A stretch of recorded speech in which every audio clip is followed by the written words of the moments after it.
अस्सलाम वालेकुम nursery class, कैसे हैं आप सब। उम्मीद करती हूँ कि आप सब ठीक ठाक होंगे, खैरियत से होंगे। आज हम अपने उर्दू की बुक के पेज नंबर 28 की रीडिंग स्टार्ट करेंगे। तो चलिए स्टार्ट करते हैं।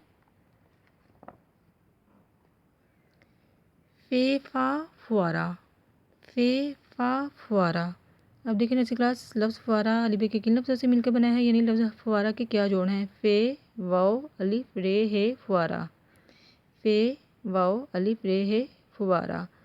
फ़े फा फुआरा, फ़े फा फ़र्श, फ़े फ़ा फ़र्श। अब देखें लफ्ज़ फ़र्श के क्या जोड़ हैं, यानी लफ्ज़ फ़र्श अलिफ के किन लफ्ज़ों से मिलकर बना है। फ़े रे शीन फ़र्श, फ़े रे शीन फ़र्श। फ़े फ़ा फ़र्श, फ़े फ़ा फुटबॉल, फ़े फ़ा फुटबॉल। अब देखें नर्सरी क्लास, फुटबॉल के क्या जोड़ हैं, यानी लफ्ज़ फुटबॉल अलिफ के किन लफ्ज़ों से मिलकर बना है। फ़े टे बे अलिफ लाम फुटबॉल, फ़े टे बे अलिफ लाम फुटबॉल। फ़े फ़ा फुटबॉल, फ़े फ़ा फुआरा, फ़े फ़ा फ़र्श, फ़े फ़ा फुटबॉल। नेक्स्ट वीडियो तक लेने से क्लास, अल्लाह हाफिज़।